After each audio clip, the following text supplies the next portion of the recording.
just put it on the chat. What I'll be covering is the fundamentals, the tips, referencing, and of course, a little bit about how we can use tech. So though that is my plan for today, but if there's anything that I am not covering, you can always put it on the chat, and I will try my best to cover that area as well. Okay, so these are my two main objectives for this session, the learning outcomes. So number one, I want you, like I said, to understand the key principles of academic writing.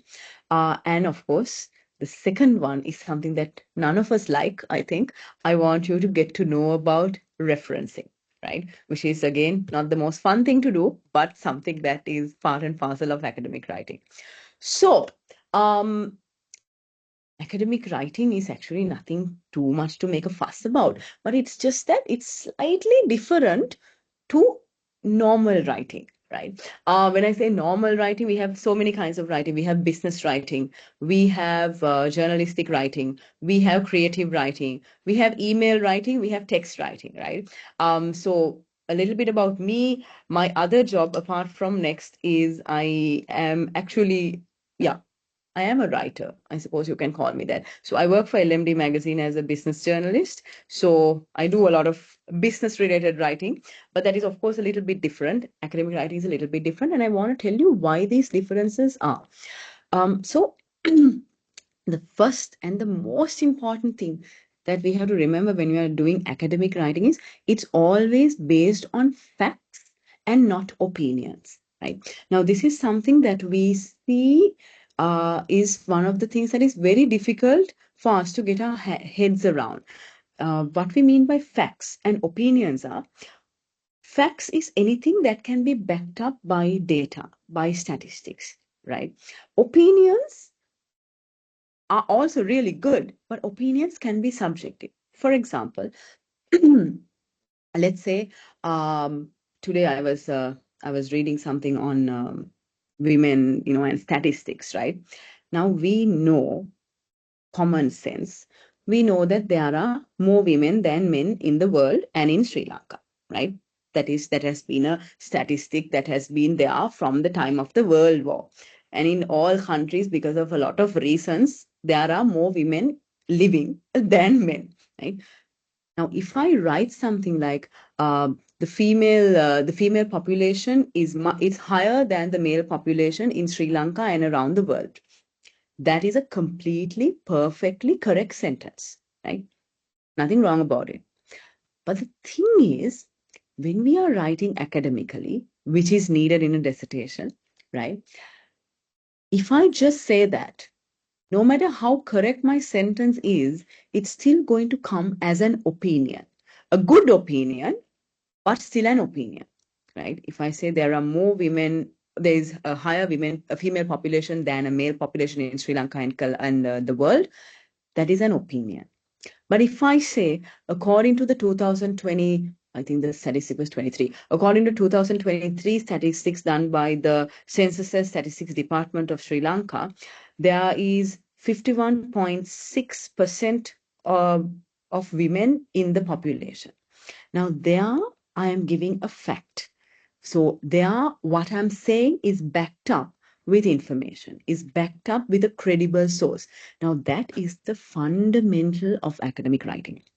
Now, you must be thinking, yes, but isn't it very unfair that we can't tell our opinions? We have been doing this, we have been learning this, we have been going through this. Doesn't it make sense to give our opinion? Yes, but always an opinion, if you back it up, then it becomes much more credible. Because when someone is reading your writing, if that person is thinking, yeah, but how can she say that? How is this applicable? Is this correct? Is this credible? If that person is coming up with those questions in their head, then there's a problem. So we always say academic writing, base it on facts. You might not be able to do it 100%, but as much as you possibly can. So that is one principle, right? One of the, no, not principles, they are one of the main things that separates academic writing from other writing. Because when it comes to business writing, we don't have to back up everything we say with a statistic, or we don't have to back up everything we say with a reference or with literature. Business writing, because everyone is in the same context, everyone is in the same organization, so everyone knows what's happening.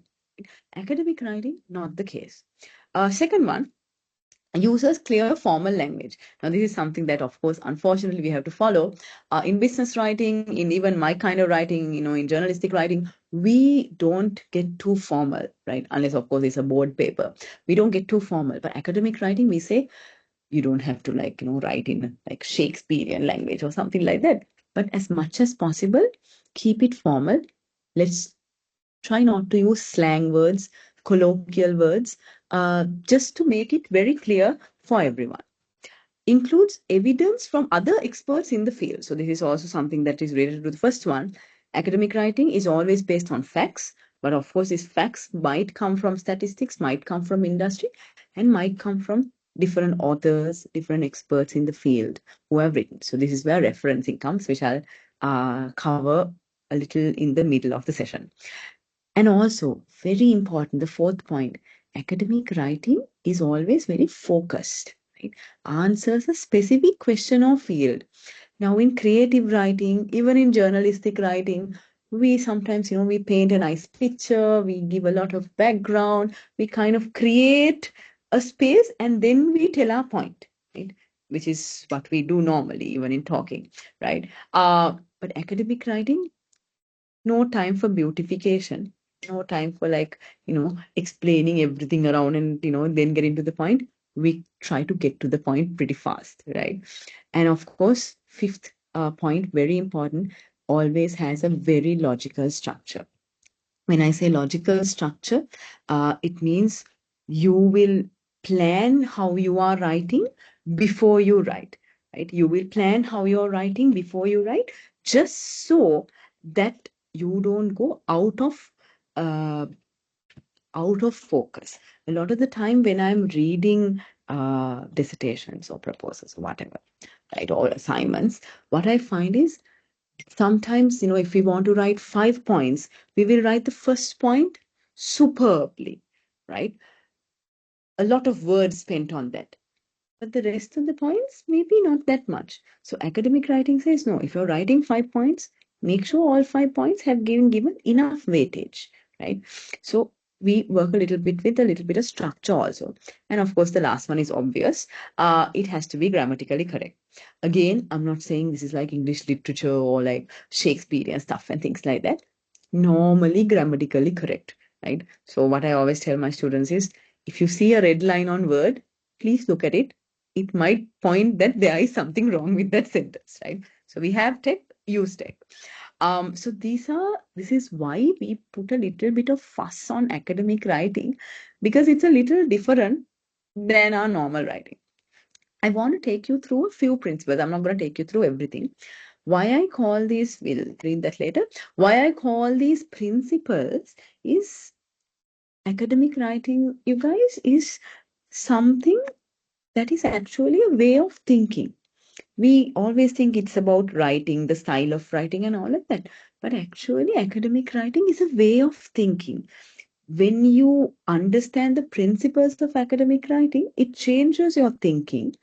And then, obviously, what you think, you write. Right. So take academic writing not just like a grammar lesson or just like a structure style guide or whatever. Take it as a way of thinking, because when you change your thinking, obviously you change your talking, you change your writing, right? So the first principle of academic writing is what we call objectivity, right? Objectivity is, this is related to the first point that I was talking about, that we base on facts and not opinions. Objectivity is, when we are doing research or academic writing, like you'll be doing your dissertation, the data has to talk, not the writer. So we don't write in a way that we are writing what we think or what we believe. Yes, that's very important. But whatever we believe has to be backed up with something, a credible reference, right? And it's not about our subjective opinion, because our subjective opinion is very personal to us, very emotional to us, and whether we are conscious about it or not, it can cloud our judgment. For example, now I don't personally like the celebration of Women's Day just because people misinterpret it. Like I'm seeing all these promotions on Instagram. Oh, you'll get a glass of wine free, or you'll get a rose free, and I'm like, you're adding to the problem that women are having.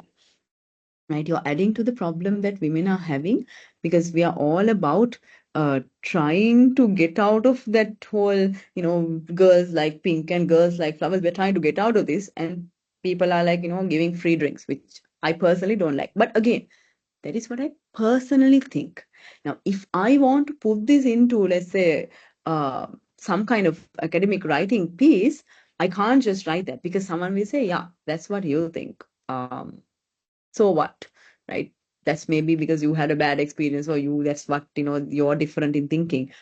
But you can't put that in a writing piece, because it's not credible, right? It's not credible. It's not going to apply to everyone, and no one is going to give much value to what you're saying unless you back it up, right? Maybe I would say, okay, talking, I would say, I've spoken to 10 women about this, and 9 of them don't like getting flowers on Women's Day.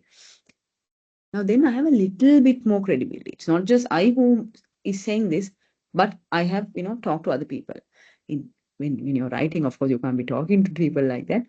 But if you can find some literature, if you can find some statistics, if you can find some research done online that show that, okay, women feel offended getting flowers on Women's Day.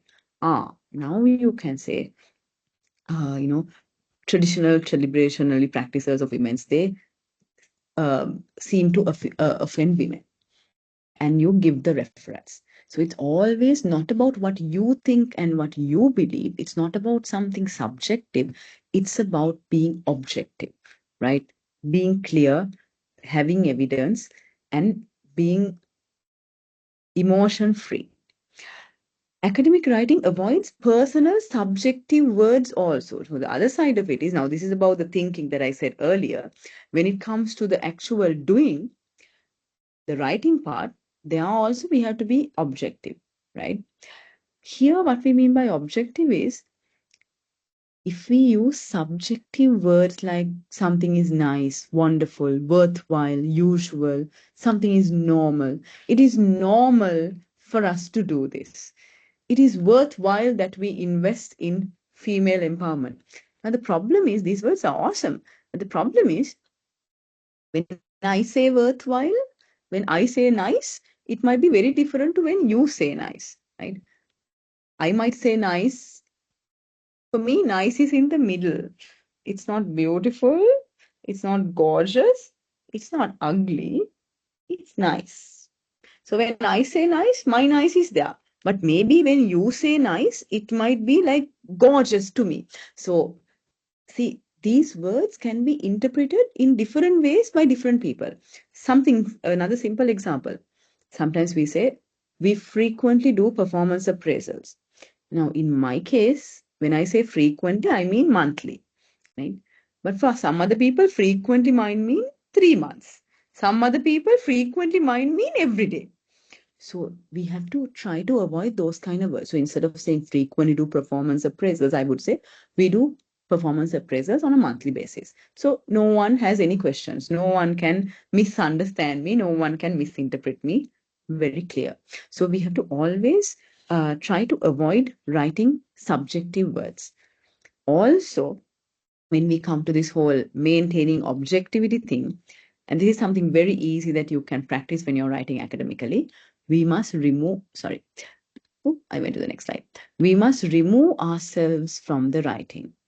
We are objective. So that means we don't use I and we. I, myself, me, we, you, we don't use that. We try to keep it to the third person, right?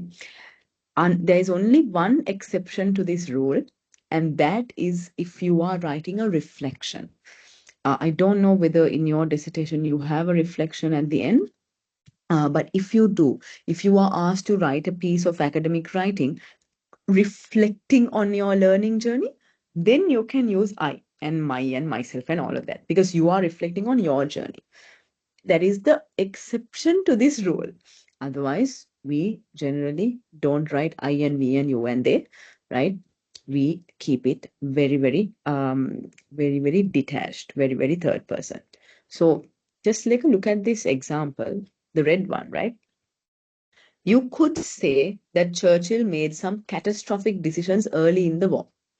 Now, this is something we say when we are talking. You can say that. Yeah, you can say that he made some decisions that were wrong.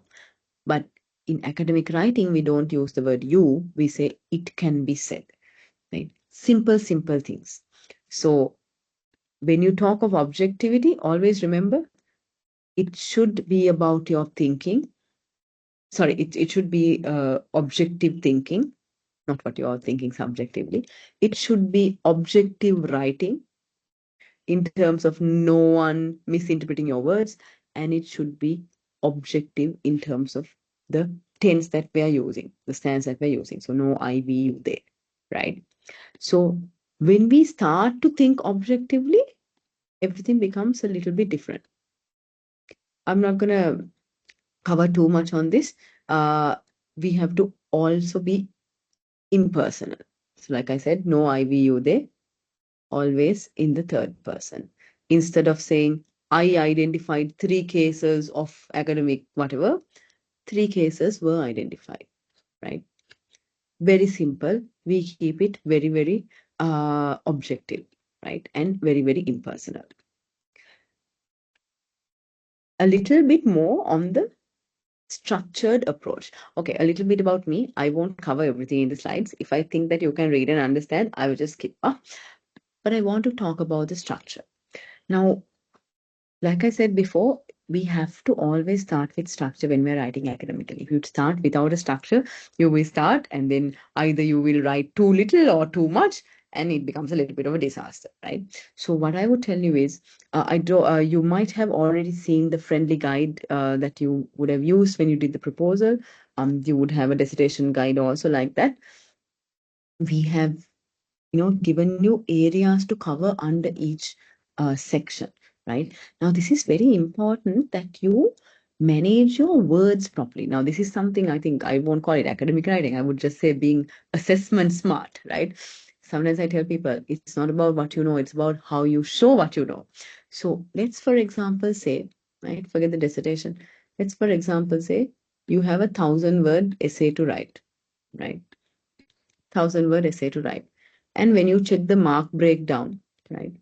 Let's say you are supposed to first define something.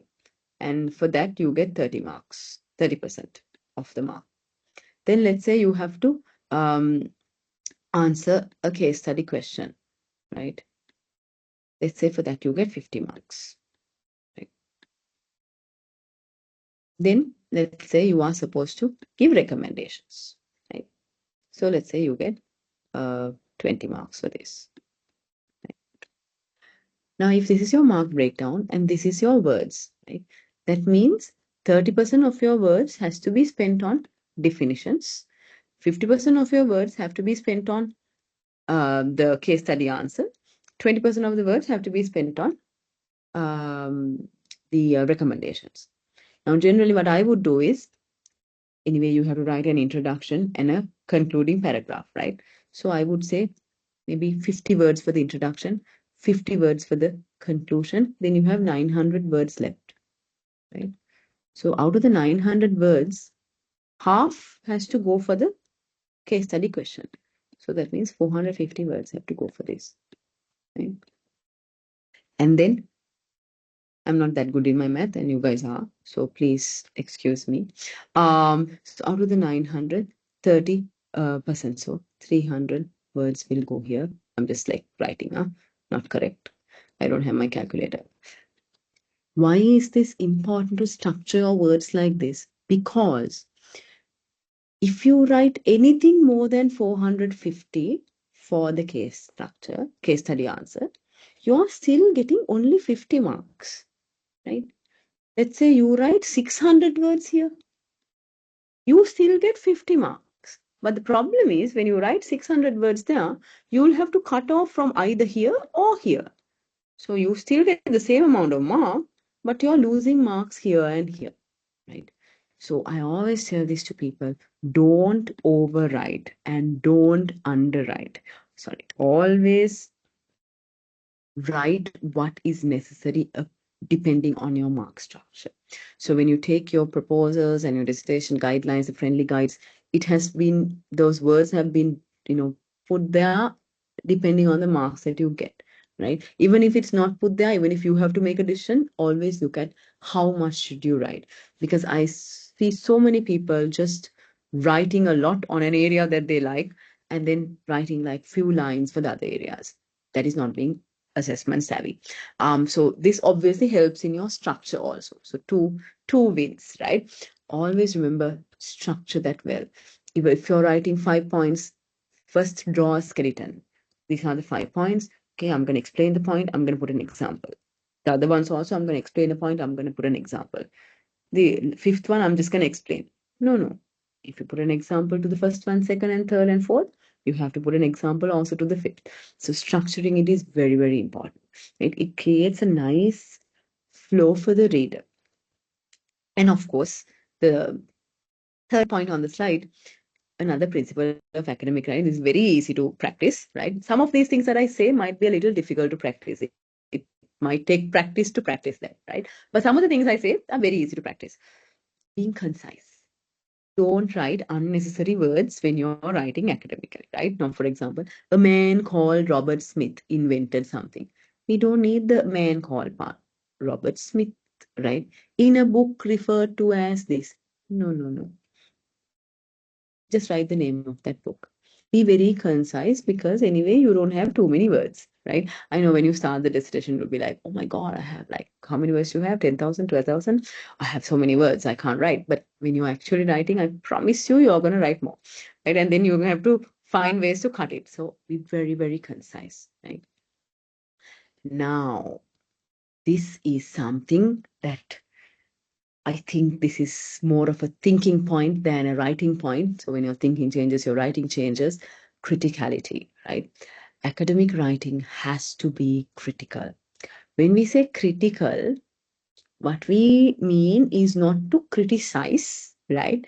Critical, I mean, everyone, when we say critical, it obviously is a very negative sounding word, right? But what we mean by critical is when you're writing academically, right? Let's say you're reading some literature, you're reading some statistics and all of that. You have to see and show that you are being very observant, being very evaluative when you are selecting things to write. Right? So you have to show that, hello, I am not going to believe everything I read. Because there's so much of misinformation in this world, right? Just go to your Instagram feeds. How many fake videos are there? And they look so real. Just like that, there are some studies, there are things that we read on papers and this and that and the other might not be that credible, right? You can use them, but you have to show that I am using this with credibility. So, for example, let's say you are reading a study done by you read a research online about how people use mobile banking apps, right? It's not a research company you have heard of, but it seems to be okay, right? And then you're reading a LinkedIn post, someone has written, they've given, okay, 50% of Sri Lanka's banking population is online. Now, he hasn't mentioned where he got this statistic from. It's just there. I'm not a person that is credible, not coming from a research organization. Then, even if you're using that information in your writing, you must show that, okay, this statistic is there. However, it is questionable. Therefore, we have to also look at the actual rate. You have to show that you know how to pick your sources and that you are not going to believe everything you read. So for this, we always say, if possible, try to not only use one reference for something, try to use multiple references. Because if three people are saying the same thing, then there's much more credibility than one person saying it, right? So that is number one. Don't think that just because you read something online, it can come from a journal article, it can come from a website. Don't think that it's 100% true. Of course, if it's a credible source, for example, if you are quoting something from the World Bank, right, they are not going to mess around, right? If you're quoting something from the World Bank in terms of statistics, if you're quoting something from, Slascom in Sri Lanka regarding tech, if you're quoting something from, let's say, a research company like Deloitte or Gartner, then okay, or something you read on Harvard Business Review or Forbes or a journal article, that's okay. Uh, but still show that you are not satisfied just checking it with one source. You weigh up all your information. And being critical also means that when you are using something or giving your opinion about something, giving your judgment about something, you are not being biased. You are looking at all sides of the argument. For example, if you are writing something on the adoption of mobile banking by Sri Lankans in 2024, right? You will have to look at how many banks are giving mobile banking options, what is the security like, how does it go with our culture in Sri Lanka? How does it go with our economy? Because right now, when the economy is so volatile, does that mean people trust their money online or don't trust their money online? Right? How is this comparing with other countries in the region? Right? India, we have so much of mobile financing that's going on. How is it in Pakistan? How is it? So you will have to look at all sides of the story. You just can't say there is high customer adoption, therefore Sri Lanka is, really on an upward trajectory towards mobile banking. This is the ways to be. It's correct, but show more criticality that you're thinking about this in a very holistic way. So criticality is a principle of thinking, right? Whenever you do something, whenever you read something, think, does this apply? I mean, sometimes we read really nice things online, but they are based on a study done in the US, right? Good information, can reflect on it, but drastically different to what we have here in Sri Lanka. Show that criticality. Show that criticality. So that you are showing that you are not just putting things down, that from what you're reading, you are actually assessing it from a very holistic angle, right? Criticality also means when you're writing, you are not just repeating information. Sometimes when we mark assignments, we see people, good references, very good references, credible, all of that. But you are just repeating that reference and putting the reference. So technically, you're correct. No plagiarism, nothing, perfect.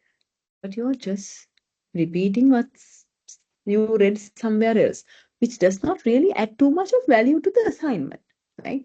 Because what we say is, if you're putting the reference, right? If I want to know more about it, I will go to that reference. I'll go to your list of references at the end, I'll go to that. I don't want to know exactly what is there. I want to know what you're reading and how it applies to your answer, right? I don't want to know the generic definition of, let's say, sampling. I mean, that's theory, right? But I want to know how you are applying sampling in your study. So criticality means all of that. So criticality means number one, not believing everything you write, everything you read. Criticality means using multiple sources as much as possible. Criticality means looking at something in a holistic manner from as many angles as you possibly can, not just one direction, right? And criticality means not just simply repeating facts that you read from literature, but applying them in your answer so that you add value, right? Yes. I skip over things that I think you can read. But of course, if you have any questions, please ask me. I like questions.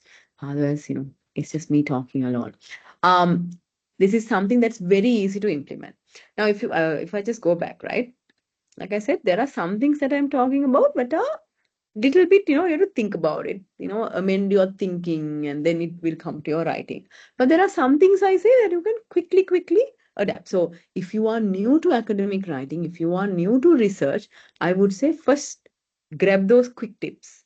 Thinking part, keep thinking, when you're going to sleep or whatever. But grab the quick tips. Grab the quick tips so that, you get into the game pretty fast. Then, of course, thinking also will come eventually, and then it will be good. So, objectivity, yeah, it requires a little bit of thinking, but you can easily practice this part, the avoiding I and we and you and they. That is a very easy thing to practice. Impersonality also, yes, you can easily practice that. Focused approach might require a little bit of thinking. Structure, easy to practice that. If you have the marks, you have the mark breakdown, you know the word limit, you can easily do your math and practice that. Being concise, very easy to practice, right? Very easy to practice. Criticality, that is a little bit difficult to practice because it requires a little bit of thinking, right? But you can practice the last point I said, not repeating things. If you're reading something and it's those exact same words that you read, then okay, then you know how to change it, right? So easy to practice that component, but of course criticality will require a little bit of thinking. So spend some time thinking about what I said. Um, Formal English, easy to practice, right? Because you're like when you're writing it, you can make it formal. So formal English means, again, this does not mean big words, hard words, no, right? Normal, general words that we use, but we try to keep it professional and formal, and we don't use like colloquial words, right? For example, phrases such as "it was dead good," right? It was hella good. So no, we don't use things like that. Inappropriate contractions. Now this is something very easy that you can start practicing in academic writing. We generally don't use contractions. So without saying isn't, we say is not. Without saying wouldn't, we write would not. This is not helpful when it comes to reducing your words, of course, but something very easy that you can practice. And like I said earlier, don't use ambiguous terms. That means don't use terms that other people can interpret in different ways, right? Formal English is also grammatically correct. Now here, some of you might be grammar Nazis, some of you might, be hating grammar. What I would say is use the tech that you have at your service. So, if you're writing on Microsoft Word, if there's a red line, try and, right click and see what it's saying. Maybe you can just quickly fix it, right? Or you can use an online, free online tool like Grammarly, right? Um, Put your work up there, see whether it's grammatically correct. And if they're giving a suggestion on how to make it a little bit better grammatically, do it. I'm not saying to use it to do your writing for you, but use tech to correct your writing so that it's grammatically correct. Now, why is grammar such a big fuss that we are all talking about? Again, it's not an English masters or something like that. That's obvious, right? But the thing is, your dissertation at the end of the day is a reflection of your thinking, of your conduct, of your professionalism. So giving a complete document that is correct really shows that professionalism coming in. And also, on the other hand, it makes a really good impression on the reader, right? Because you might spend 3 months on your dissertation. The reader is going to spend 1 hour reading it, right? In 1 hour, that person is going to have an impression of you, your writing, your research, your data collection, and all of that. So don't take a chance in ruining that first impression, right? Because sometimes when we see a grammar mistake, at least what I think is, this person was not interested enough to correct this grammar. So does this mean that the rest of the research, the effort, the answer is also like that? Especially because there are so many tools these days that we can use to fix things like that. So pay attention. And yeah, avoid slang and colloquialism. So again, this is something that is very easy to practice. Avoid abbreviations, right? We normally write out in full. Again, however, this doesn't mean that you can't use like acronyms, right? For example, without saying International Women's Day, we will say IWD, right? That's okay.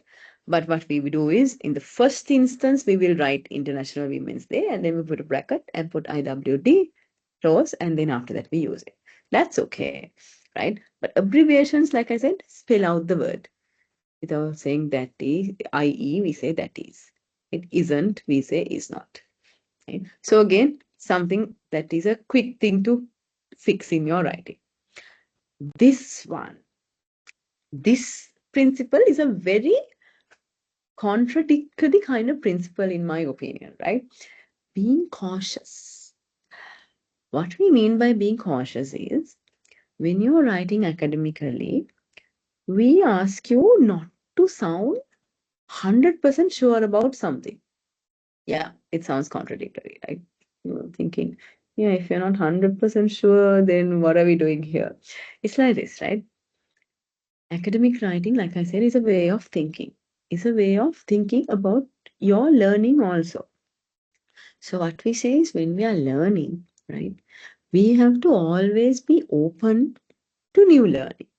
Right? We might know everything we know about, let's say, transformational leadership. But tomorrow, there can be something that is, that comes and changes everything that we know about it, right? We thought we knew everything about remote working.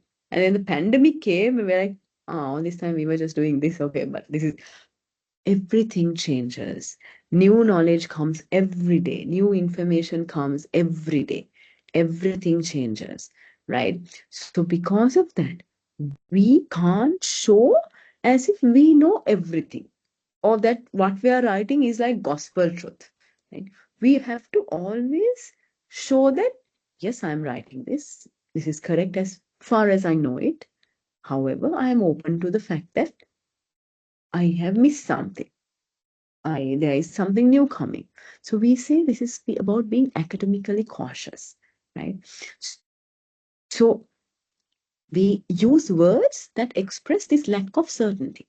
So, for example, without saying women earn less than men, that is something that everyone kind of knows. I mean, again, it's not applicable across the board, but in most cases. See, there's an uncertainty, right? There's an uncertainty because I will never know what every company is paying women versus men, right? So when we are writing, I will not write women workers get paid less.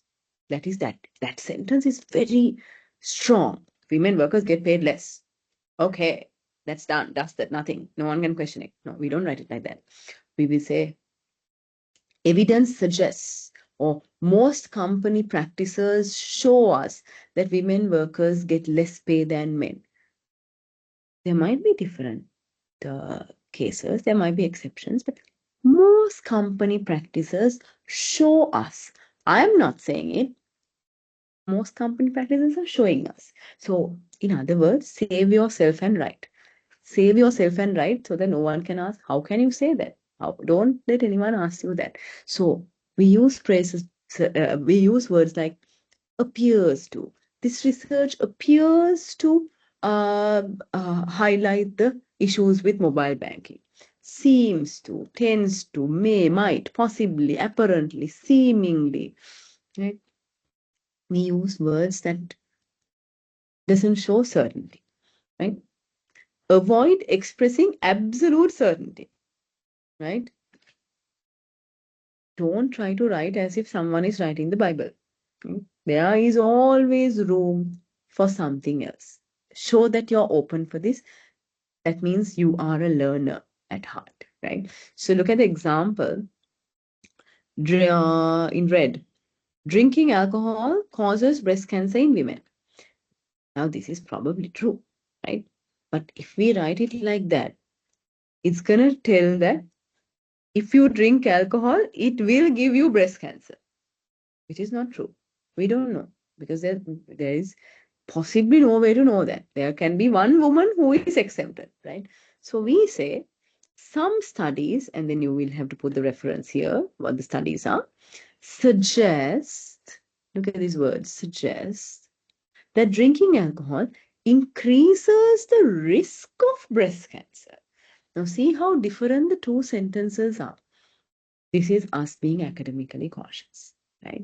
Just because we are in a learning journey, and in a learning journey, we have to accept that there is always something new that we have missed, that we are yet to learn. You have to show that thirst and that openness to learning, right? this you can read and understand. So those are the principles of academic writing. Might not be easy to follow, from day one itself, but just think about it. And those tips that I gave, just look at it when you're writing. Again, what I would say is you can't be keeping all of these things in your head and writing. It's never going to happen, right? You will be staring at your screen and, you're like, oh my God, I have to be objective. Oh my God, I have to be critical. No. First write. And then maybe, go take a 10-minute break, come back to see your paragraph. Then try to see whether you can amend it according to these tips. Otherwise, if you try to write, with all these tips in your mind, nothing's ever going to be done, right? Always come back to the writing and then you will be able to fix it. Talking of paragraphs, right? Just wanted to give you a little bit of a idea about some good practices we can follow when we write paragraphs. Right now, in academic writing, paragraphs are very, very important, right? Paragraphs are very important because paragraphs are where you break your points. In normal writing, we will just put a list, 1, 2, 3, 4, 5, and we write. Right? Academic writing, there are places that you can use this, but we say try to avoid bullets and numbering and things like that because those are good for reports and stuff, maybe not for a dissertation, right? So when you're writing paragraph, very important because each paragraph is one idea. So you break your paragraph, that means you break your ideas into components. So very, very important when it comes to structuring your answer or structuring your writing, right? So one of the things is, now, generally we say, at least for us at LMD, when we're writing for the magazine, we have a rule. A paragraph for us can't be more than 6 lines. That's a rule that we have in the magazine. But in academic writing, there's no rule like that, right? There's no rule like that. Some paragraphs will have 10 lines, some paragraphs will have 15 lines, some paragraphs will have 5 lines. There's no right length. Of course, don't have your entire page to be one paragraph. That won't do. But basically, whatever you have to write for that point will come for that paragraph, right? Generally, when you're reading, you will see academic writing. We have long paragraphs, but always remember there is no right length, right? Just break it as you break your point. Now, when you are writing the paragraph, right, we have, again, this is not a hard and fast rule, but it's a very good practice to follow, which makes your thinking very clear, and the reader also will absolutely get what you're saying without being confused, right? So we say in a paragraph, we generally have a topic sentence, the body of the paragraph, and sometimes, of course, is optional, a concluding sentence. Now, what does this mean? Can we take 1 minute to read this example, please?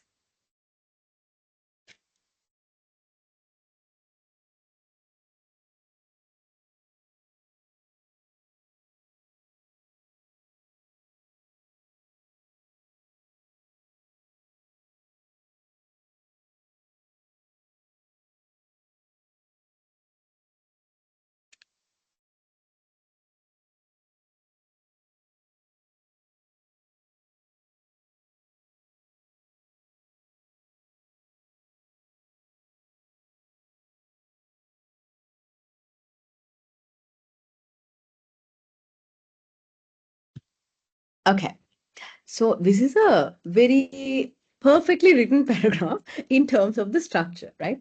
So if we read this, the first sentence is, generally the topic sentence. So the topic sentence have to give you an idea of how the rest of the paragraph is going to flow. So it's like a little introduction sentence, but it's part of the paragraph, right? So when we are reading, gold, a precious metal, is prized for 2 important characteristics. Right? Topic sentence, it sets the scene. Gold is a precious metal, prized for 2 important characteristics. Then we see, first of all, first characteristic, gold has lustrous beauty that is resistant to corrosion. Therefore, it is suitable for jewelry, coins, and ornamental purposes. Gold never needs to be polished and will remain beautiful forever. For example, a Macedonian coin remains as untarnished today as the day it was made 23 centuries ago. Right. Then we come to the second characteristic. Another important characteristic of gold is its usefulness to industry and science.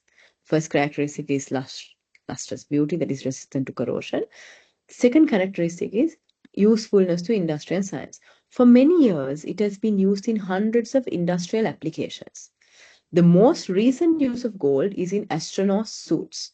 Astronauts wear gold-plated heat shields for protection outside the spaceship.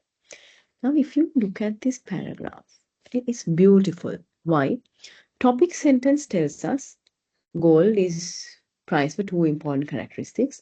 The first part of this paragraph talks about one characteristic. The second part of the paragraph talks about the other characteristic. Another cool thing is, right, the first part of the paragraph first tells the characteristic. Gold has a lustrous beauty. Tells the characteristic. Then it tells the application of the characteristic. Okay, it is lustrous beauty. So what? It is suitable for jewelry, coins, and ornamental purposes. Then it gives an example. For example, a Macedonian coin remains untarnished today as the day it was made. Stating the characteristic, telling the implications of the characteristic, giving an example of the characteristic. And it's not that obvious when you first see it, but the second part is also going exactly the same. Another important characteristic of gold is its usefulness to industry and science, stating the characteristic. For many years, it has been used in hundreds of important applications. The implication. Characteristic. Okay, so what? It's used in industry applications. Third one, example. So as you can see, this paragraph sets a nice topic sentence that talks about how it's written. First part, second part, both. I mean, there's nothing repetitive, right? When you're reading, it reads so good. But if you actually think about it, unconsciously, the structure is the same, right? Structure is the same. And finally, they've given a concluding paragraph, a concluding sentence also. In conclusion, gold is treasured not only for its beauty, first characteristic, but also its utility, second characteristic, right? This is a perfect paragraph, right? I'm not saying you have to write it like this all the time, but this will be your benchmark, right? Because this tells the reader what they're going to find, then writes it nicely, structure it nice. So even when I'm reading it, I won't think about it consciously, but unconsciously, there is a nice flow. And then finally, at the end of the paragraph, it summarizes the paragraph perfectly, right? Perfect paragraph. So try to practice this when you're writing. Again, you can't start writing thinking all of this in mind, right? But after you write a paragraph, you can kind of look at it and see whether you can make some changes. Maybe put a topic sentence, right? Maybe put a concluding sentence, something little that you can do to change the impact of your paragraph, right? So something that you can follow when you are writing. It will take a little bit of practice, I understand. It will take some practice, but definitely, definitely going to make your writing much more reader friendly and also much more structured and much more focused. All the principles of academic writing come. Take 1 minute to read this.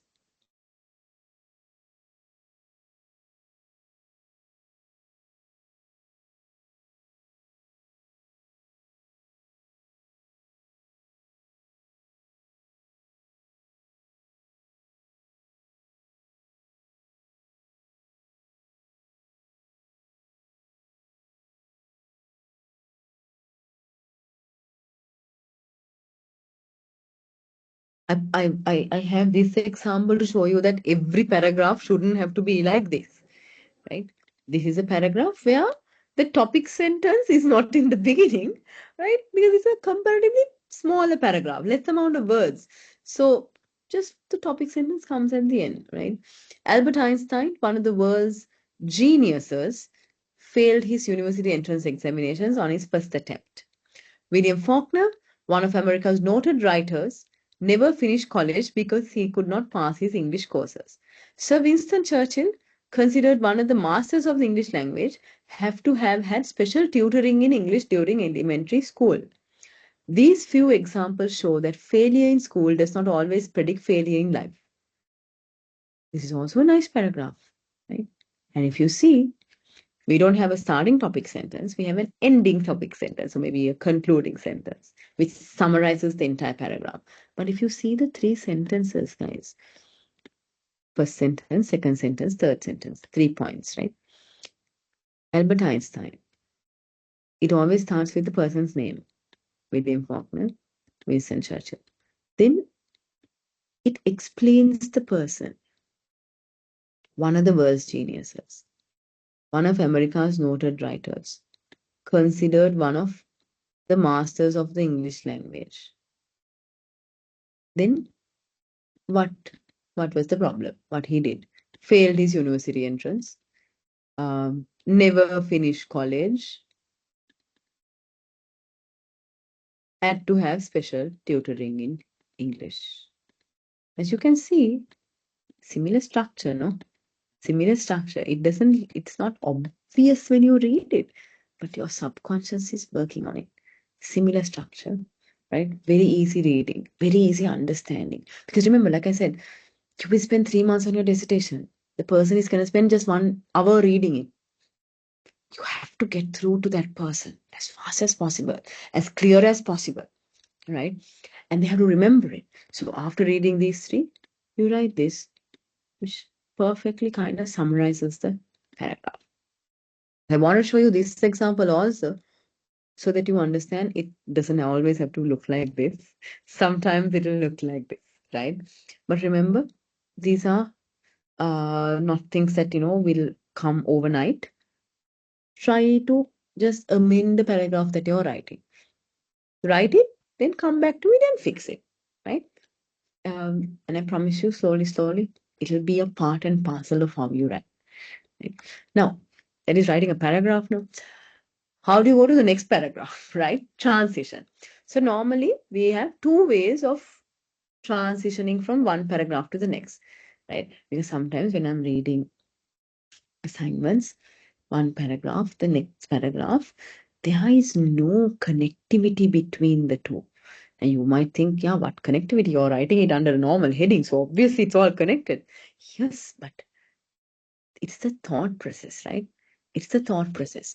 You are writing your dissertation or your assignments or whatever to share the thought process that is going in your head with another person. Right? So that thought process and how it flows from one to the other, connection, that is reflected in your writing also, so that the other person can also see what you're thinking, right? So because of this, when you're writing one paragraph and going to the next paragraph, very important to have that flow. So when we are transitioning between paragraphs, we have 2 ways of doing it. One way is a little bit tough. The other way is a little bit easy, right? But let me tell you both. The tough way is you take an idea from the end of one paragraph and use it to start the next, right? Take 1 minute to read this.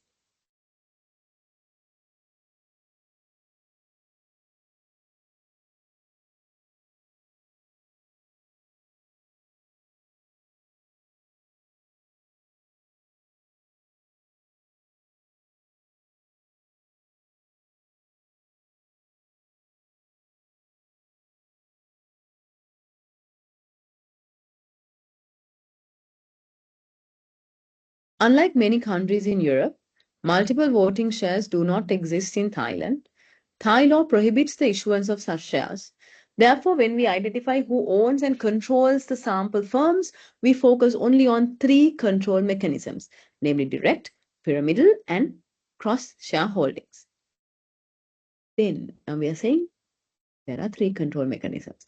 The first form of control mechanism, direct ownership, means shareholder who owns shares, blah, blah, blah. So we take an idea, take a kind of starter point from the first paragraph, and we start the next paragraph with that. This is a slightly difficult one to do because you have to make sure that you have it, right? Then we have the easy option, right? Easy option is we use words that we call them transitionary words, right? We use words to help us move to the next one. For example, sorry, I keep pressing that. For example, first paragraph, you can say, firstly, we have to look at this. Then next one, secondly, then finally. Very easy. When we are writing something with a sequence, we can use firstly, secondly, next, finally. We can start paragraphs like that. Let's say you're writing the next paragraph to introduce an additional idea. You wrote about something, but you want to write about something more. So then you can write very simple. In addition, moreover, furthermore, when you're introducing an example, for example, for instance, when you're comparing. Similarly, on the other hand, however, right? And when you're writing a cause and effect, therefore, you write about the economic crisis, next paragraph. Therefore, there is a reduction in whatever, right? So this is a easy way. So what I would say is try to use both. You will use the easy way more because it's more direct. Eventually, try to use the difficult way also a little bit. It depends again on what you have in the paragraphs. But always think of that. Always think, let my paragraph not stand alone, right? Don't let it stand alone. I have to always, you know, look at that flow. Look at that flow, right? Now I told you, I'll be giving you tips and tricks. So this is another easy tip. Now, this is also a little bit of a controversial thing. Now, generally, I would suggest that you write in British English. Why? Because, you're doing a degree from London Metropolitan. It's, good if you can use British English, but I know a lot of us use American English when we are at work. It's okay. It's not a big thing. But if you do have a choice, if you want to, if you do have a choice in changing your writing, or always we will prefer British English over American English. So when you're writing in Word, go to your language settings and set it default for British so that, you'll be using it in that style. Again, easy tip. I won't make it mandatory because it's not politically correct to say something like that. But I would say we recommend you using British English, right? Very important. Like I said, you can't look at all these tips and tricks and, principles and objectivity and criticality, when you're writing. So after you finish writing, right, stand back, take a break, come back, and then read it and see that these, whatever tips you can put, maybe it's taking rid of the abbreviations. Maybe it's British English. Maybe it's checking the grammar. Maybe it's writing a topic sentence. Maybe it's checking your references, right? Do it after you write. And also, after you write, before you submit, please do a proper proofread, right? That means I know sometimes after you write something, you don't want to read it again because you have been reading the same thing again and again and again. Unfortunately, that is something also we have to do. So always don't underestimate proofreading. I normally tell people, especially in a dissertation, try to keep at least 2 days to do your final structuring, referencing, proofreading, and all of that. Most people just try to do this in 2 hours. Not gonna work, right? Not gonna work. We always underestimate the time that it takes to structure. Sometimes you're structuring and your word is not being friendly to you, your sentences keep jumping. 2 days, guys. 2 days you have to leave for this. Believe me, it will make a big difference, right? So, any questions with this part? Before I cover the referencing, before I start on the referencing, any questions you have? Do you want to take a little break? If you want, I can give you like a 5-minute quick water break if you like. If you want, please let me know. Otherwise, I will assume that you don't want a break and I'll go on. Yeah? Okay, excellent. No one is raising their hand, so awesome, excellent, perfect. I will then move on. But if you do have questions, please ask me, right? All right. I hope you see my screen again. Referencing. Everybody's nightmare, right? Everybody's nightmare is referencing. So, again, necessary evil when it comes to academic writing, right? Now all those principles that I was talking about, criticality, no opinions, we had to always have facts. All of this means you are going to be doing a lot of reading when you are writing, right? We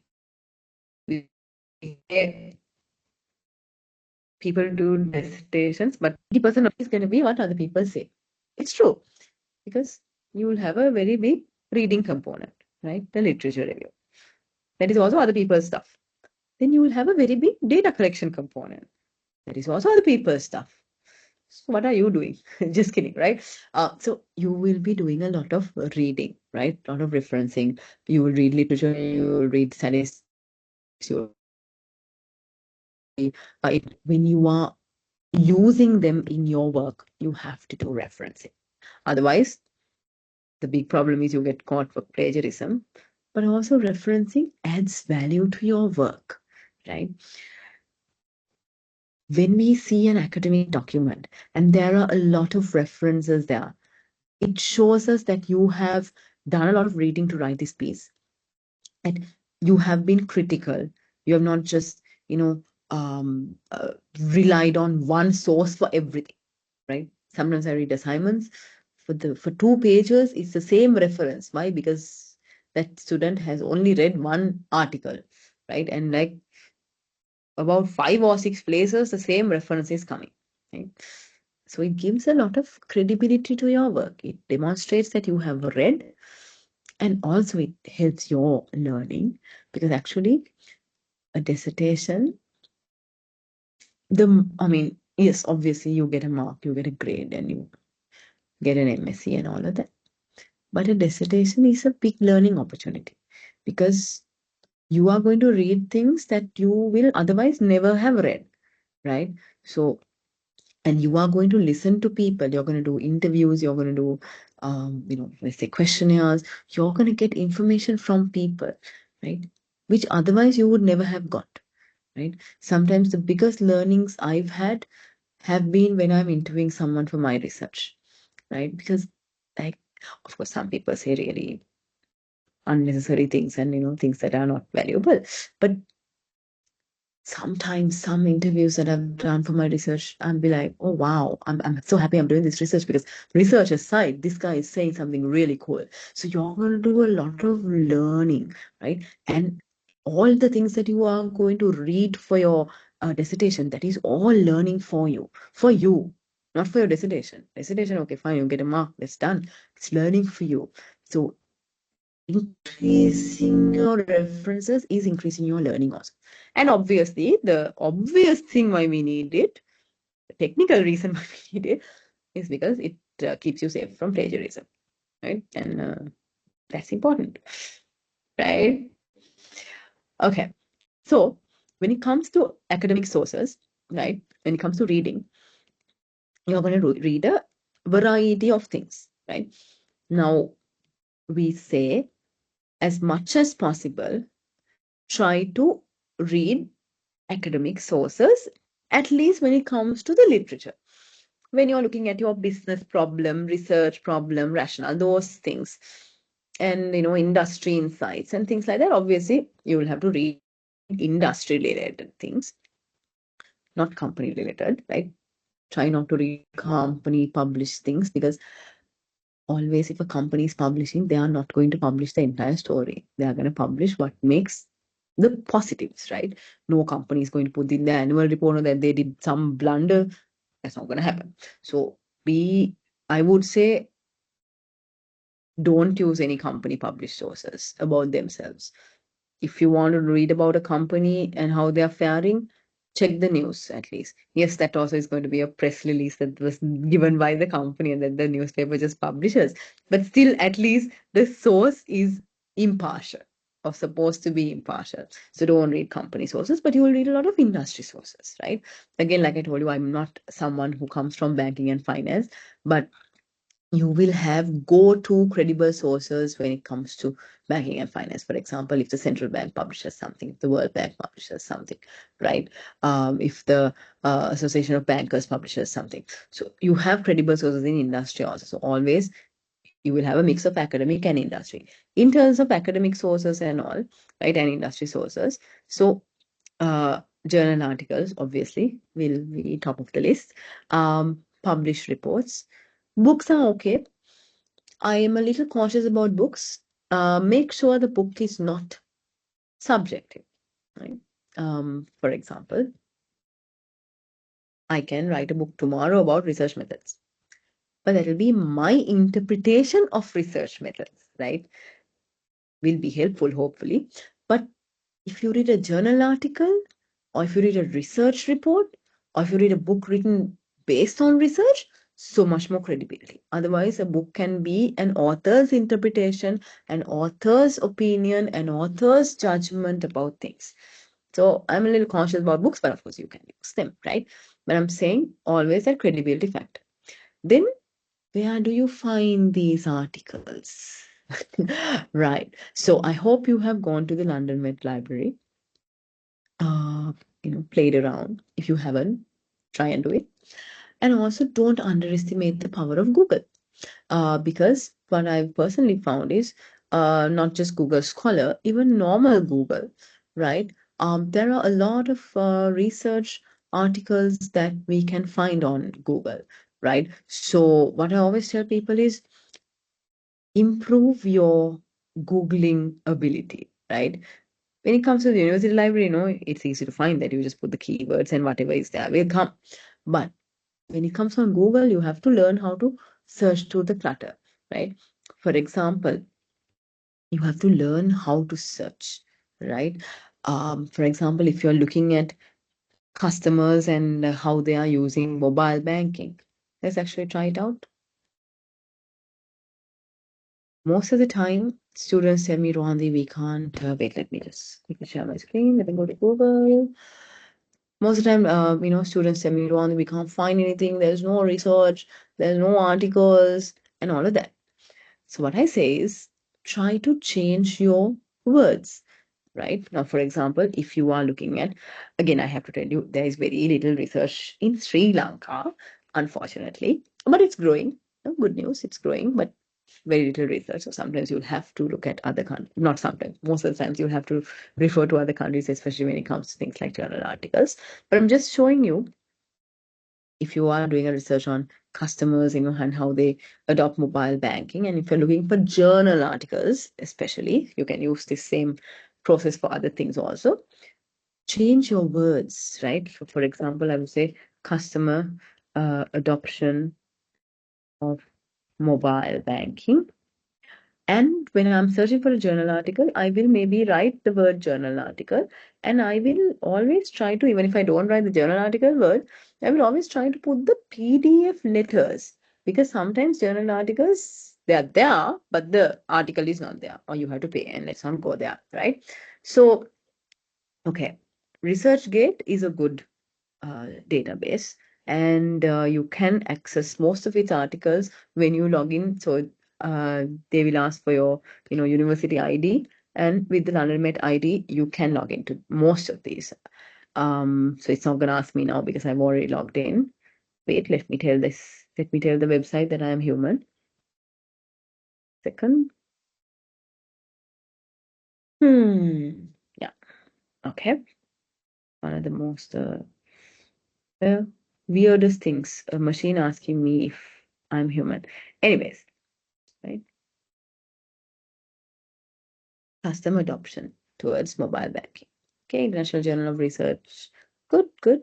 2019, 5 years, not too bad, or 6 years, not too bad. That's fine.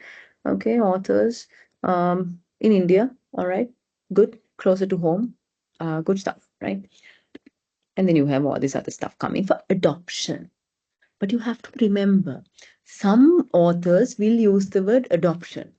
Some authors will use the word two-stage, right? See, now I got a different one. Adoption and usage are not the same thing, but they go hand in hand. Oh, it's a Sri Lankan one. Let's see if it's good. Ah, very good. Excellent. Cool. It's cool stuff.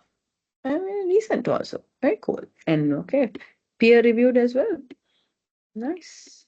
It's been received and accepted pretty fast. That's pretty cool. Awesome.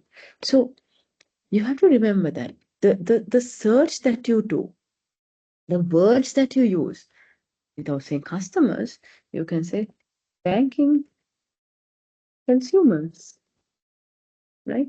Without saying usage, you can say um, downloading.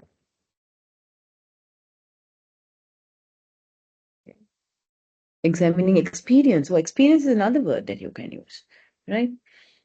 What I'm trying to say is use different searchers, use different search criteria. Most people who tell me I can't find something online, it's because you're trying to find that exact same word. That's probably not going to happen, right? Probably not going to happen. So widen your search. We say, improve your stalker abilities so that you are able to, like find people. Right? There are some people who can find anybody online. Be like that for sources, industry sources. So academic articles. Apart from academic articles, because again, you guys are coming from an industry where there is research, but maybe not as much research as you would like, right? Academically. So you have to rely on industry published data. You have to rely on what we call is non-academic literature. So I've just given some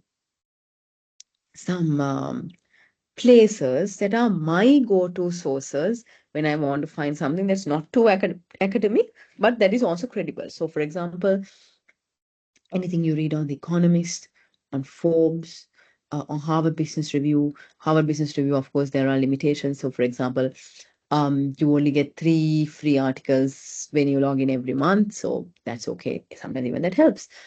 Any research done by McKinsey, right? The New York Times, any research done by Gallup, any research done by Deloitte, Stanford Business Review is there. Then if it's news sources and all, the BBC, TED Talks, don't underestimate the power of video. Right? Nowadays, sometimes some really cool stuff will be there on YouTube. Again, make sure it's coming from a credible source, right? Credible source. Make sure the person who is being interviewed or whatever is credible, coming from, a place that has value, and you can use it, right? You can use video as long as it's credible. So TED Talks, I always go and listen to it because sometimes, things that you don't find in writing, you find it in a TED Talks thing. There might be more videos out there.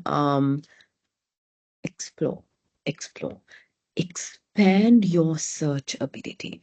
That is going to be very, very useful for you, right? Not just for the dissertation, for everything else.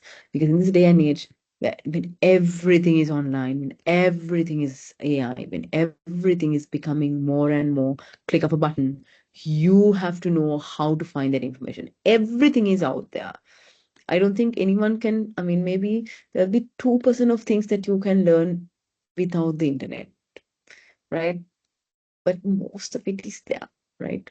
I always tell this, we will not be able to teach you anything that is not there. We'll only be able to teach you how to learn. And we'll teach you how to learn, how to write. But everything from rocket, how to make a rocket, I'm sure is there on Google. Right? Just exaggerating, but focus on expanding your search ability. It's going to be very helpful to you, right? Now, you do the searching, you do the reading. Now it's time to write. So when we're writing, of course, we have to do referencing. Not everyone's cup of tea.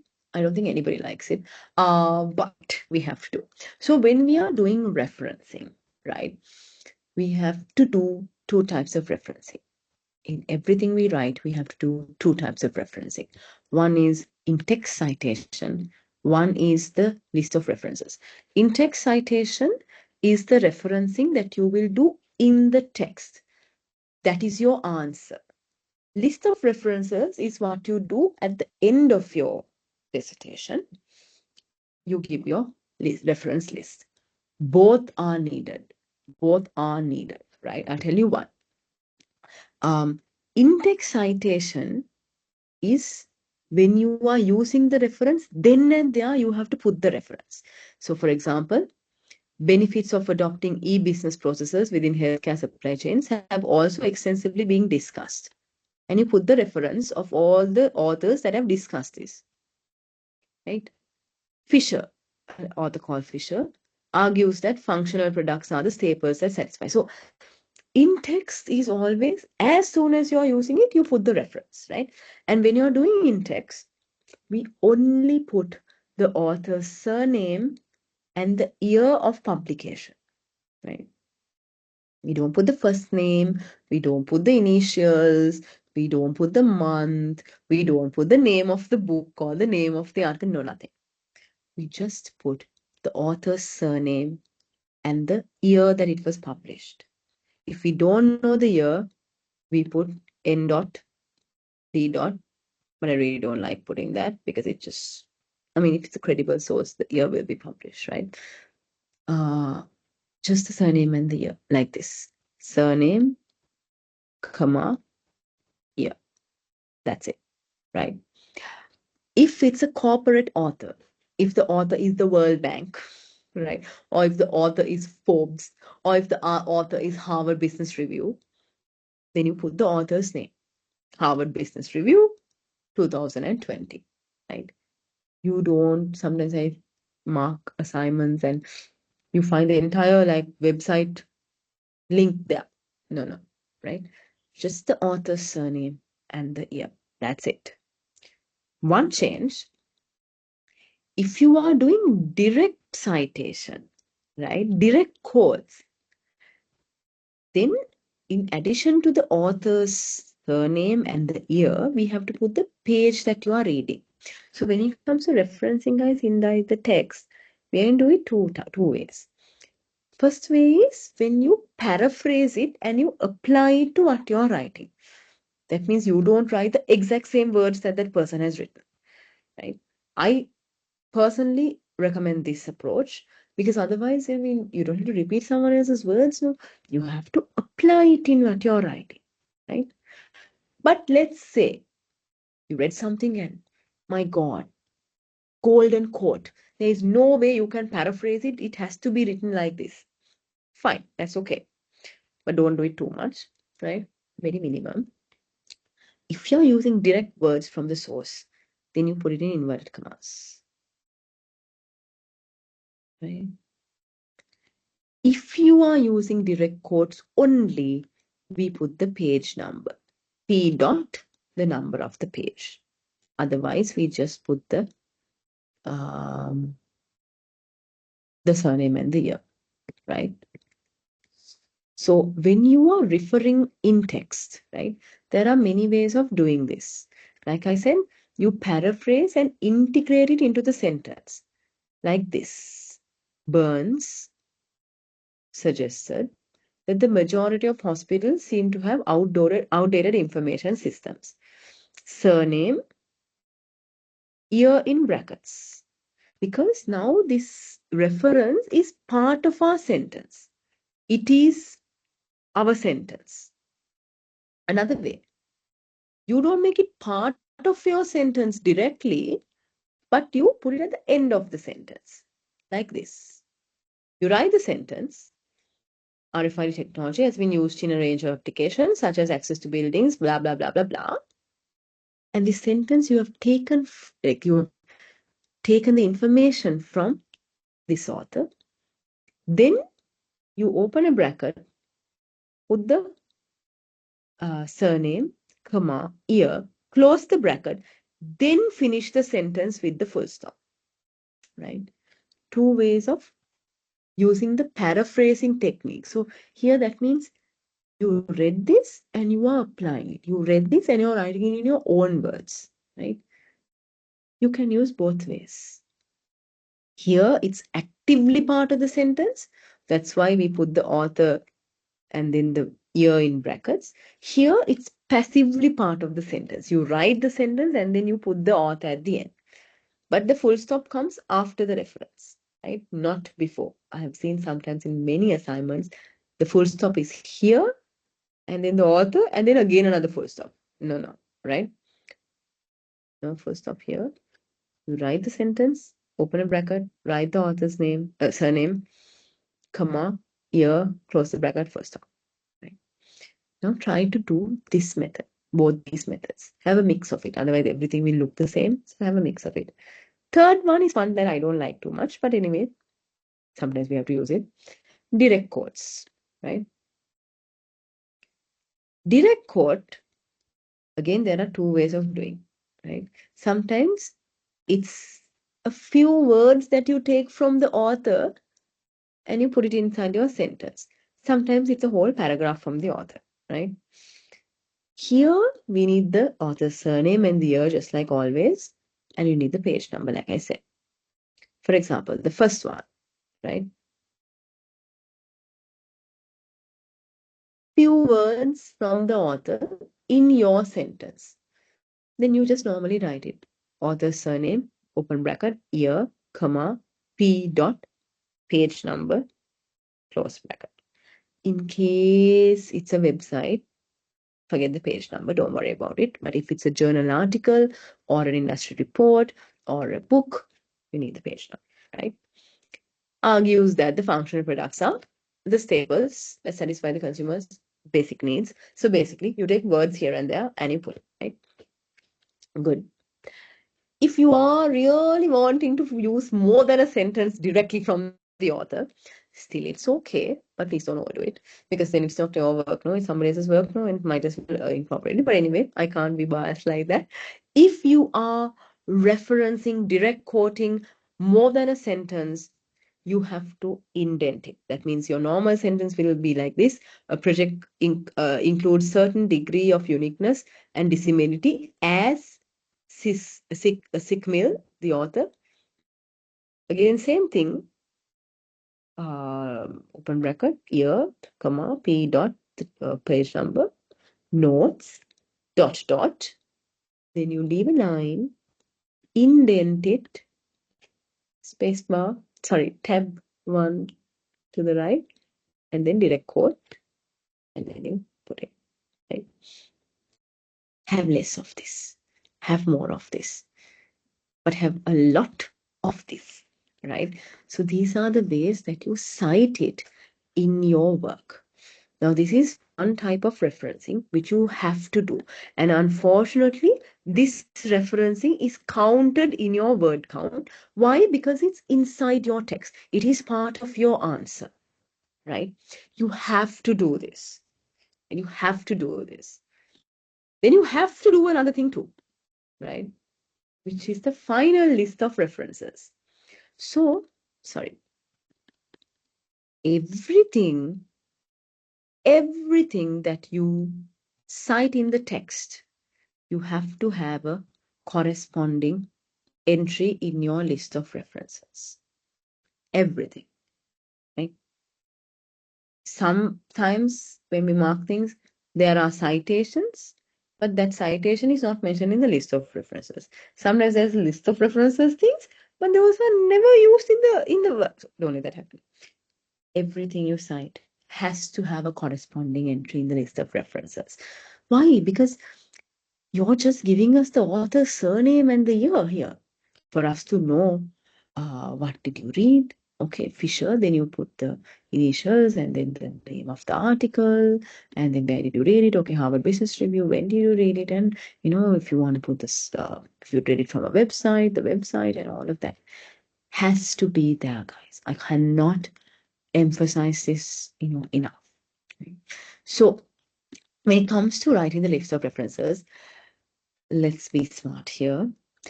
You don't have to learn how to do this manually, although you have been given the Harvard guideline in your Moodle. It's there, yes. But let me tell you a little bit about it, right? So referencing, there are formats. Unfortunately, we have to follow these formats, and they can be a little bit techy, little bit boring, and all of that, right? So, for example, right, if it's a book, sorry, if it's a journal, for example, right, you have to write the surname and the initial, the year of publication, then the title of the article, then the name. We normally put in italic. So there is a way of writing it, right? Every comma, every full stop, everything matters, right? And of course, when you are using online sources, right, you have to mention the link that you read it from. You have to say available at, and you have to paste the URL, right? And then you have to say accessed, the date that you read it. Why do we do this?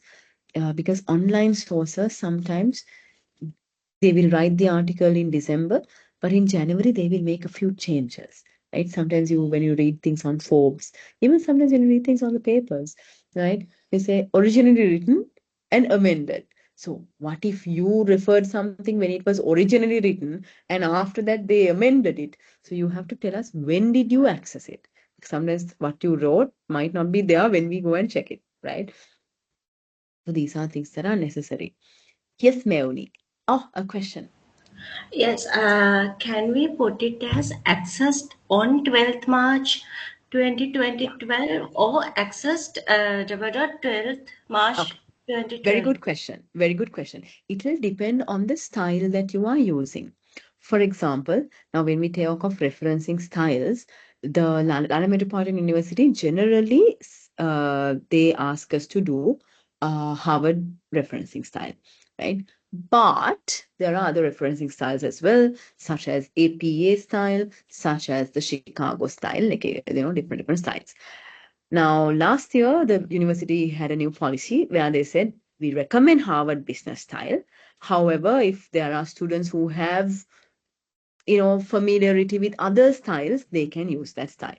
But throughout the entire thing, it has to be one style, right? So that's okay. So Harvard style, access, dot, dot, blah, blah. So, but then different styles is fine. That's completely cool. Right. Thank you for the question. Otherwise, I would have forgotten that. So now, when it comes to referencing now these rules and stuff like that, you don't have to do it manually. Unless, of course, you like doing it manually. Like, let me just show you. Second. Second, 1 second.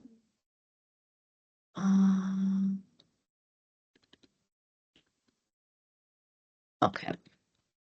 So I just want to show you the guide so that you know what is there. Yes, Meoni, I see your hand raised. Sorry, it's a mistake. Oh, no problems, no problems. So let me show you the screen. This is your referencing guide, right? I'm not going to take you through the whole thing, but it's very interesting to look at it because then you know what is there. So here there is everything you need to know about referencing, right? In-text citation, list of reference. So everything I said is basically here, right?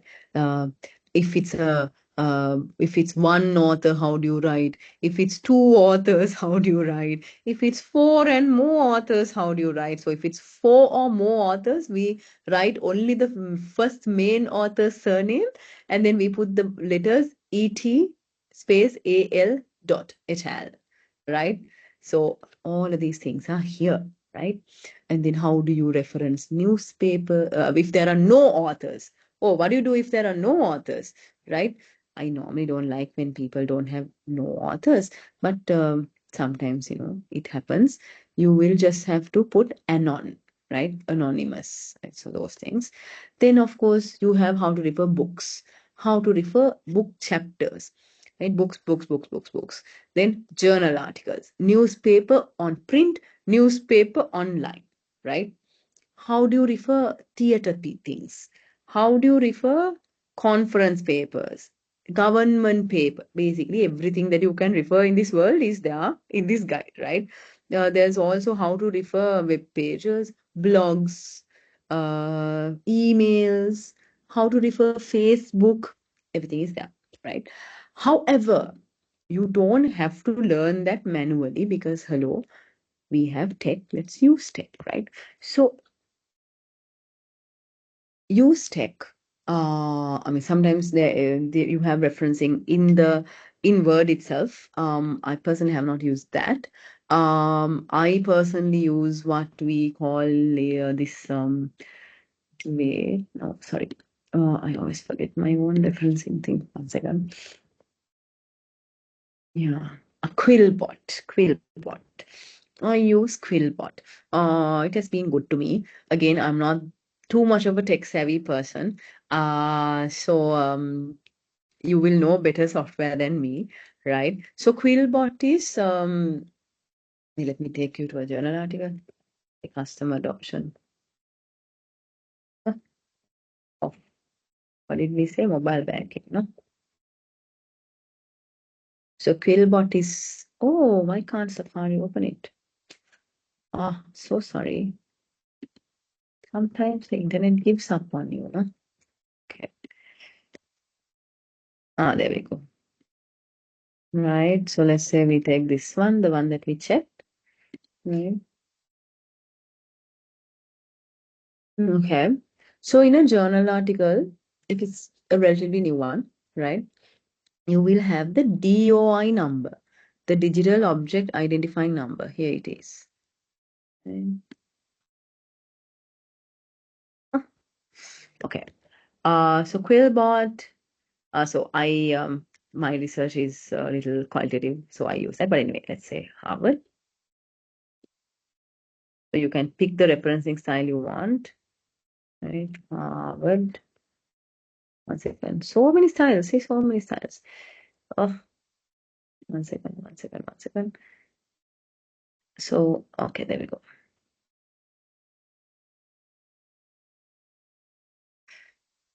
Okay, I can't use it, so I'm going to use the first Harvard that came. There's so many styles, and you just put the DOI here, and then you cite it. And then you just copy and paste that, right? So, please use software like this. But remember that sometimes if your source does not have a DOI, if your source, if your what you're reading has been incorrectly uploaded, if there are some technical errors, if it's too old, right? I mean, you can even put just the URL and you can paste it there, right? You don't have to put the DOI all the time. So let's say URL, you can paste it there. Let's say you are reading something on the news, right? Let's take this part off.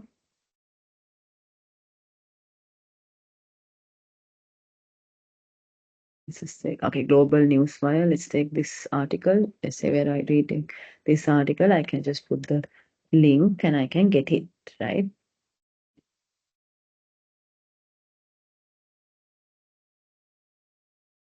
Sometimes what happens, okay, so it came, but sometimes what happens is if your source is a little old, not proper, things like that, the software also might be in a little bit of trouble. So what I'm saying is use the software for sure, but if the software doesn't work, then you might have to know where to go and find where to fix it. That's when this guide comes. So just look at the guide, see what it says, just so that you know where to find stuff if you want, right? Because we can't always rely on technology, as technology has shown us so many times. It keeps getting better, of course, but what I'm saying is be on top of it, right? If the technology makes a mistake, if you don't have a good link, if it's too late, too old, know where to go and fix it. Right. So let me go back to my slide. You don't have to by heart how to do referencing. And that leads me to my final slide. Can I use technology? Yes. Of course, for referencing, for citations, use it, right? Can I use ChatGPT? Yes, for inspiration. No for compilation. That means, let's say you have so many ideas and you don't know where to start, you don't know where to structure. If you want, you can go to ChatGPT or Gemini or whatever, and you can just, try and just, get an idea, right? Get an idea of how it is. But don't copy and paste that. Just don't. It does not make sense. It does not help you in your learning, right? Use it for inspiration, not compilation, right? Because at the end of the day, it's about your learning, right? But of course, use things like Grammarly to check your grammar, to spell check and all of that, to the citations, references. Those are, let's say secondary things, but don't use it for your writing because, like I said, writing is a reflection of your thought process, right? And if you don't write, then your thought process doesn't get developed, right? So don't do that. So that is my stance on technology. And I have one more thing that I forgot to tell you. When it comes to list of references at the end, like I said, everything you cite in the text has to be there in your list of references. Has to, right? Now then, what is bibliography? Weirdly, people use both these words interchangeably, and that is not correct. List of references is mandatory. Whatever you have in the citations in your text has to be there in the research references. I think that's enough times I said that now. Otherwise you get bored. Bibliography is different to that. Bibliography is, let's say when you are reading doing your dissertation, and you read a book just to, help you, maybe you read a book on time management, right? How do you manage time? You read a book because you need some help with time management. Now, you're not going to refer that in the study, you're not going to refer that in your work, but it helped you, right? That is bibliography. Bibliography is anything that you read that was useful for your learning journey, right? Sometimes you might have read the annual report of a company which you didn't use in the text, but it helped you, understand things. Those are the things that you have to put in your bibliography. So you will never have something saying list of references and bibliography. No. List of references mandatory, bibliography optional. It is basically what you read, but you didn't use, right? So nowadays, we know that people don't like reading, so I doubt we'll see too many bibliographies, but I just wanted to share that with you also. Any questions you have before I show you some example writings and just take you through my comments on it, right? I'm not saying these are really good or really bad, but I will show you how we look at what people write and how it can be a little bit better. And I'll show you some of the mistakes also in those examples, which I have taken those from previous students in a very anonymous manner. So I thought I'll do that with you so that you know how we look at it from this side, right? But if you have any questions, you can ask me. If not, okay, I will go to that. So these are some examples that I have taken from previous dissertations, not from your program, unfortunately, because I don't teach it, from other programs that I teach. I have 3 examples. I hope I'll have time to take you through all of that, right? So I'm just going to read this and tell you what I think, good, bad, ugly, right? Safety, efficiency, and accessibility are some of the key factors that have been at the forefront of technological development on the aviation industry in recent years. Good. I like the fact that it's backed up by reference, right? Out of these, one of the most revolutionary technologies in the last few decades is the use of the electronic flight bag systems. I like it. Spell it out and then use the acronym and then the reference. I would like it if this reference was a little bit better because Skybrary is like Sky Library, not the best thing, but it's okay. It's okay. EFBs are a transition from paper-based product to their digital counterparts, which allow pilots to have quick access to the necessary information. Another reference. Very good. I love it. Love it. Right? I would have liked it if there was a line, obviously, if it were reading, right? Generally, this article, this writing seems to be good, right? Seems to be good. Is there a topic sentence as such? Not so much, but basically good referencing, good writing, not UK writing, US, and that's not something we will fuss about. Sure, no probs. Second one.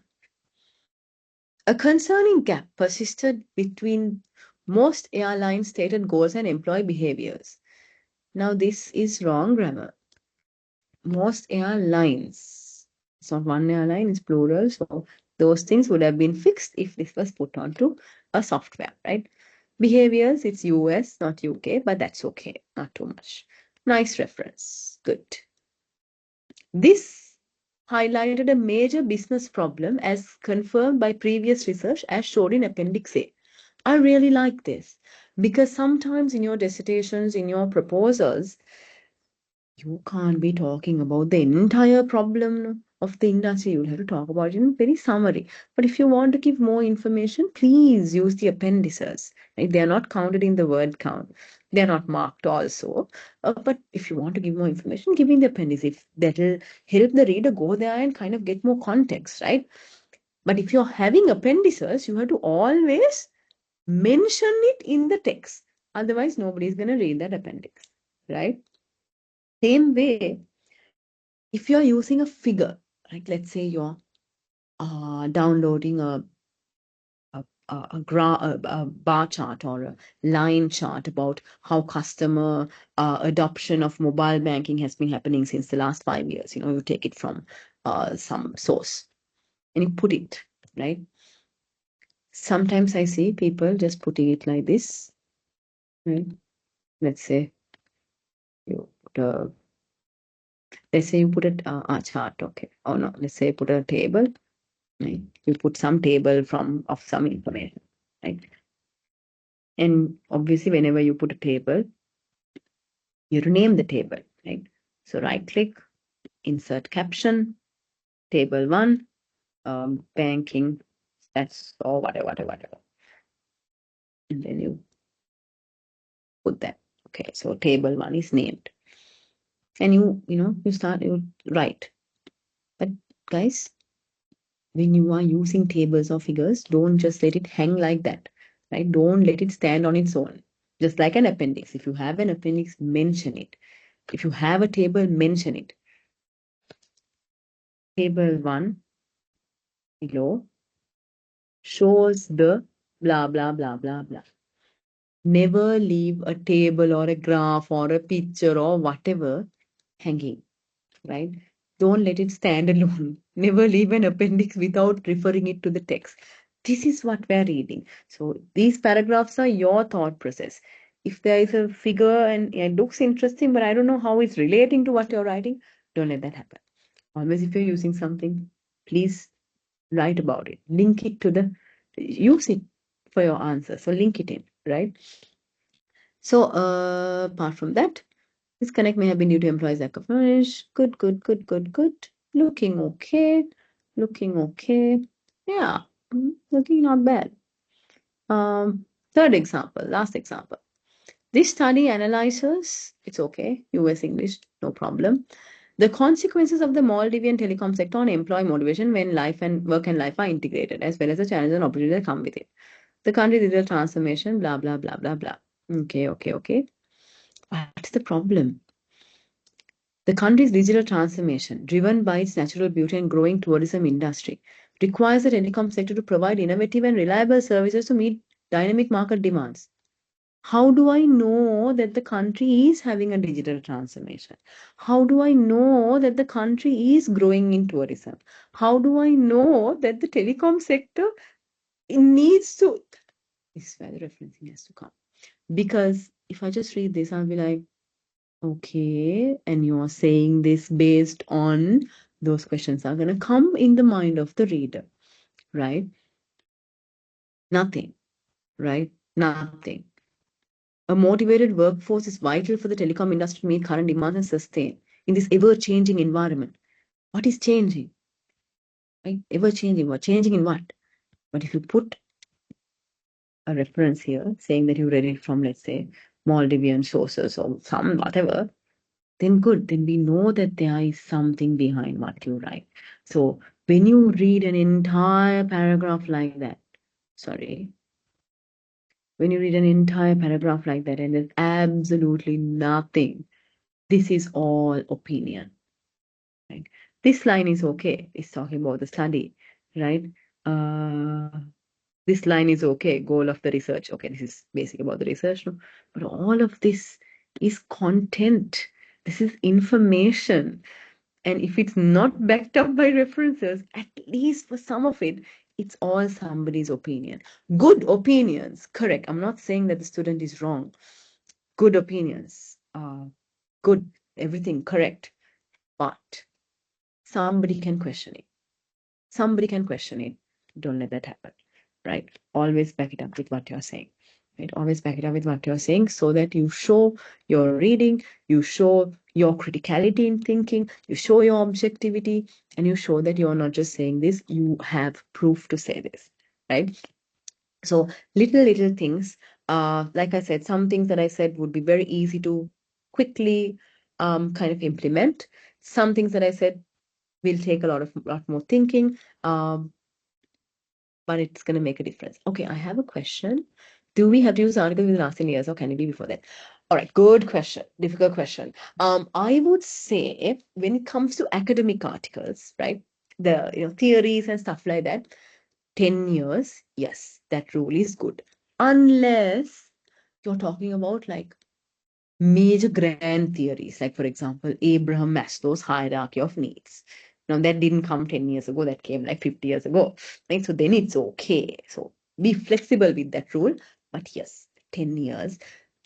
This is because things change at such a high pace. So whatever is not within 10 years, actually those days we used to say 5 years, right? But that's okay. 10 years, whatever they say in 10 years, it outdates. That is academically, right? Theories and stuff. But guys, when it comes to industry information, I think even 5 years sometimes can be outdated because everything before the pandemic is outdated now, right? I mean, at least most things, at least for your industry, right? Most of it is outdated, right? So it depends on the type of information that you are referencing. If it's industry stuff, I would say last 2, 3 years, right? Last 2, 3 years. If it's theory, 10 years. If it's grand theory, that's fine. You can even give us something from 1940s, that's okay. But those grand theories like Maslow's hierarchy of needs or something like that. But generally follow the 10-year rule, yes. Thank you for the question. Sorry, I forgot that. Yeah, so big adventure ahead for you in terms of your research. So I wish you well. Remember, it's a big learning opportunity. Enjoy it. I know it's the last thing you are going to enjoy, but there is much to enjoy. Actually, I tell people this, everyone falls in love with their research 2 weeks prior to submission. Unfortunately, nobody falls in love before that. Please fall in love with it before that. Why you fall in love 2 weeks before submission, I tell you, that's when your data comes, right? That's when oh, nice, my questionnaires are being answered, my interviews are done, good data, now I have to somehow show it. Then you fall in love, right? But try to do that a little bit beforehand because it's a really good, amazing journey. A lot of reading, a lot of learning, and you're going to meet a lot of people, especially if you're doing things like interviews and questionnaires and things like that. Even if you don't find people, you will be doing a lot of reading, so you meet a lot of people in writing. Lots of opportunities for development, and I really hope you enjoy the journey. But make sure you manage your time well, right? It's going to sound controversial, so don't hold me to this, but unofficially, off the record, I will say, if you give 4 hours of your week to your dissertation, that's enough. That's enough. 4 proper hours. I'm not saying 4 hours of you browsing and whatever. No, no, no, no. 4 hours of proper deep work. That is enough, guys. Find time to find these 4 hours. Uh, maybe you are a night owl, maybe you are an early morning person, right? Find these 4 hours. Like like that is enough to make a difference. But proper deep learning, deep work, right? If you can do 1 hour a week or 1 hour every other day, even better. But dedicate that, it's going to make a difference. Going to make a difference. And don't look for perfection. If you look for perfection, you're never going to start writing. Always write and come back to the writing, right?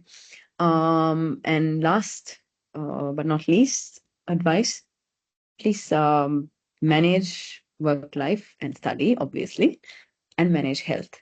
Um, don't underestimate the power of endorphins that you get when you work out, right? Sometimes you need your body, you need biology to impact your cognition, right? I have experienced this, and a lot of people I have met also, have told me about this. You can try it for yourself. Sometimes when you really don't feel like working